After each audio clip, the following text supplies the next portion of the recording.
Shalom, Bapak Ibu Saudara-saudara yang kekasih dalam Tuhan Yesus.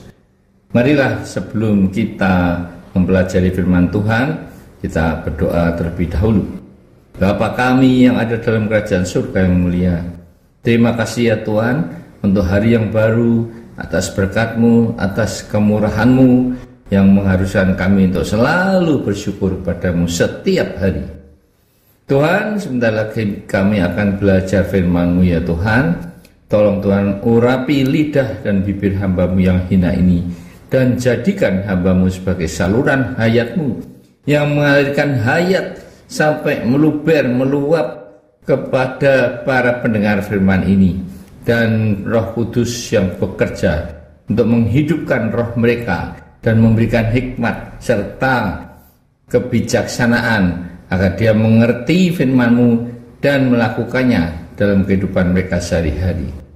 Terima kasih ya Tuhan, berbicaralah, kami siap mendengarkan. Dalam nama Tuhan Yesus kami berdoa dan mengucap syukur. Haleluya, amin. Saudara-saudaraku, kali ini kita akan belajar tentang firman dengan topik Jehovah Jireh atau Allah menyediakan. Di Kejadian 22 ayat 8 dikatakan, sahut Abraham, Allah yang akan menyediakan anak domba untuk korban bakaran baginya, anakku. Demikianlah keduanya berjalan bersama-sama.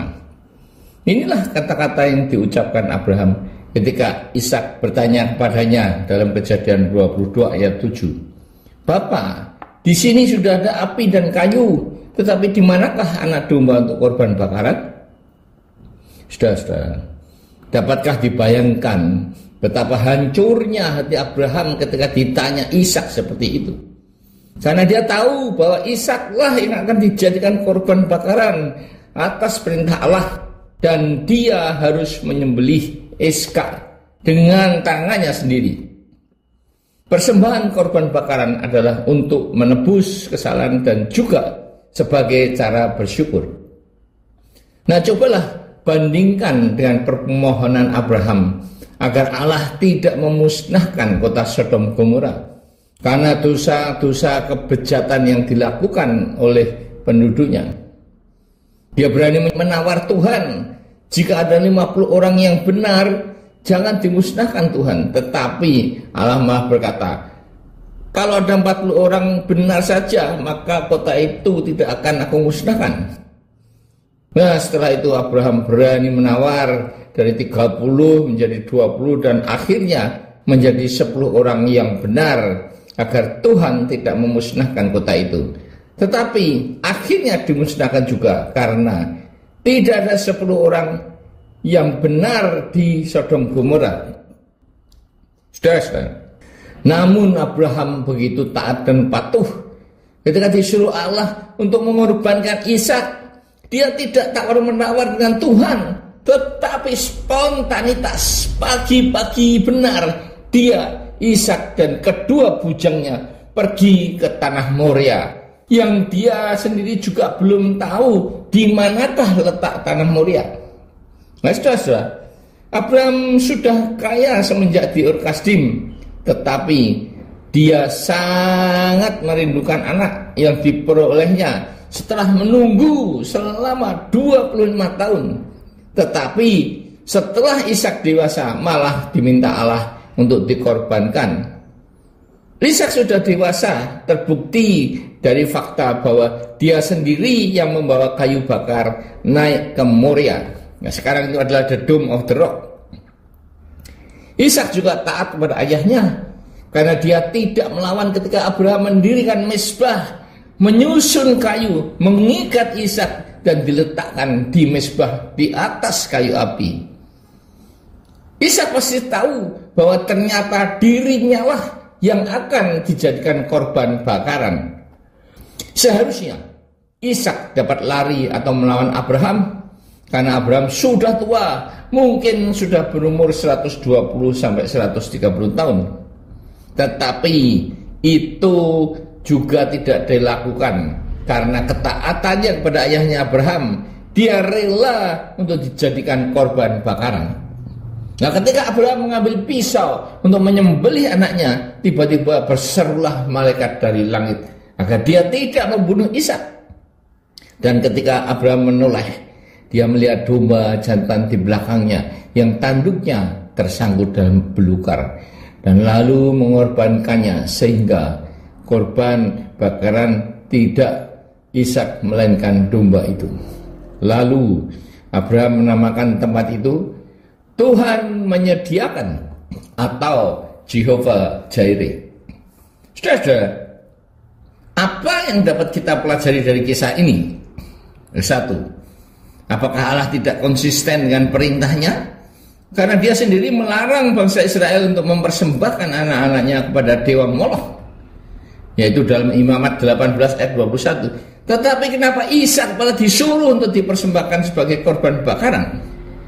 Ternyata di balik semuanya itu Allah mempunyai maksud, yaitu menguji iman Abraham agar dia mencintai dan mengutamakan Allah di atas segala-galanya, melebihi cintanya kepada Ishak, anak tunggal dan anak perjanjian yang sudah ditunggu selama 25 tahun.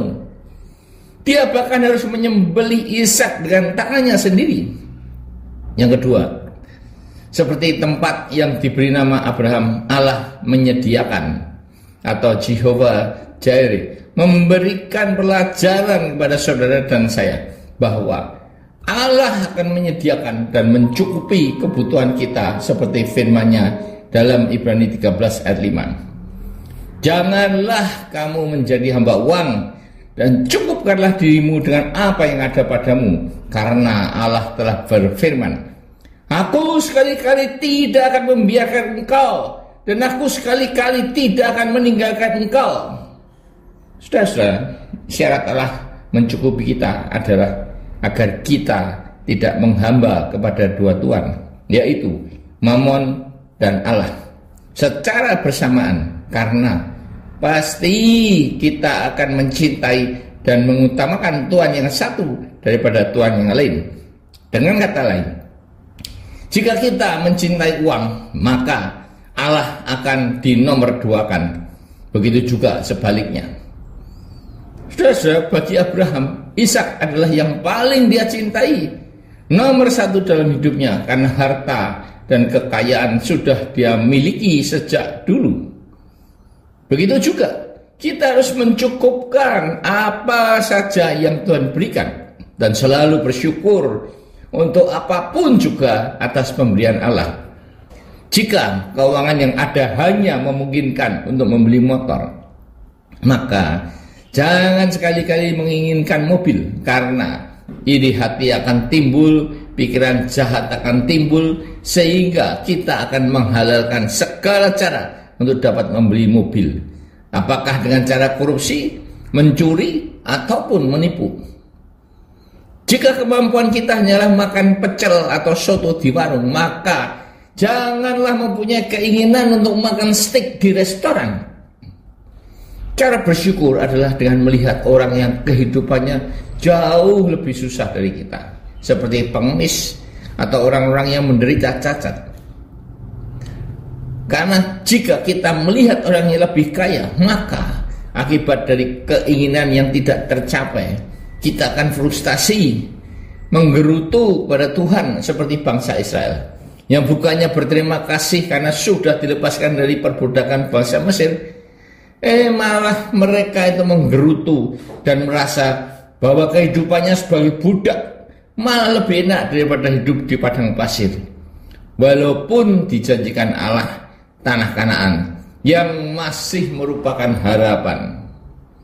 Yang ketiga, Ishak adalah gambaran dari Yesus yang juga anak tunggal Allah, yang benar-benar dikorbankan Bapa di surga sebagai korban bakaran untuk menebus dosa-dosa manusia. Dosa-dosa saudara dan saya ditebus di kayu salib. Tidak seperti Ishak yang ternyata digantikan oleh domba jantan untuk dikorbankan. Yesus pun juga patuh dan taat kepada Allah sampai mati di kayu salib, yang karena begitu besar kasihnya akan dunia ini sehingga mengaruniakan anaknya yang tunggal, supaya setiap orang yang percaya kepadanya tidak akan binasa, melainkan beroleh hidup yang kekal. Dalam Yohanes 3 ayat 16. Saudara-saudara, Allah telah berjanji lewat firman-Nya yang ya dan amin, bahwa Dia sekali-kali tidak akan membiarkan saudara dan saya, apalagi meninggalkan kita. Lihatlah, Allah setiap hari, siang dan malam, memimpin bangsa Israel dengan tiang awan dan tiang api, serta mencukupi mereka dengan mana, makanan surgawi, dan kadang-kadang juga burung puyuh. Selama di padang gurun lebih dari 40 tahun, Allah menyediakan, atau Jehovah Jireh. Itulah bukti yang terjadi dengan Abraham yang mengorbankan Ishak, anak tunggalnya. Setelah mendengarkan firman ini, apakah respons saudara dan saya? Apakah saudara dan saya dapat hidup dengan iman, yaitu dengan mengutamakan Tuhan di atas segala-galanya, atau masih berpikir-pikir? Tergantung apa urgensi dan prioritasnya. Apakah saudara dan saya dapat hidup dengan iman dan bukan hidup dalam penglihatan, yang baru percaya setelah melihat, seperti Thomas murid Yesus? Beranikah saudara dan saya untuk mengutamakan Tuhan di atas segala-galanya? Berani bayar harga. Dan arti di atas segalanya itu, apakah berarti tujuan mahkota kehidupan diutamakan dalam hidup saudara, atau lebih mengutamakan kehidupan hedonis yang mengutamakan hal-hal duniawi tanpa mengharapkan kehidupan yang kekal, yaitu dengan percaya kepada Tuhan Yesus bahwa Dialah satu-satunya jalan dan kebenaran dan hidup untuk dapat datang menemui Bapa di surga. Amin. Marilah kita berdoa. Tuhan, terima kasih atas firman-Mu yang membuktikan bahwa Engkau akan menyediakan kebutuhan kami, tetapi bukan keinginan kami, seperti apa yang terjadi pada Abraham yang lulus dari ujian iman dengan bersedia untuk mengorbankan Ishak, anak tunggalnya. Dia mengutamakan Engkau di atas segala-galanya, Tuhan, sekalipun harus mengorbankan kesenangan-kesenangan dan keinginan-keinginannya. Tolong Tuhan, mampukanlah kami untuk menjadi pelaku-pelaku firman-Mu dan mentaati serta patuh padamu dengan mengutamakan Engkau di atas segala-galanya, dan memegang janji-Mu bahwa Engkau tidak akan meninggalkan kami, apalagi melupakan kami. Sekalipun untuk itu kami harus menderita, karena dunia tidak mengenal Engkau. Kami berdoa agar Engkau juga memberkati anak-anak-Mu yang bekerja ataupun punya bisnis, serta studi bagi mereka yang sekolah atau kuliah, dan menyembuhkan mereka yang sakit dengan bilur-bilur-Mu. Tuhan, begitu juga dengan mereka yang sedang menghadapi masalah. Berikanlah mereka iman dan kekuatan dan jalan keluar, karena Engkau adalah Allah yang adil dan setia. Tuhan, hamba-Mu berhenti berbicara, tetapi kiranya Roh Kudus terus bekerja untuk membimbing, mengubah kehidupan anak-anak-Mu yang mendengarkan firman ini, agar mereka terus hidup dengan iman dan bukan penglihatan. Dalam nama Tuhan Yesus kami berdoa dan mengucap syukur. Amin.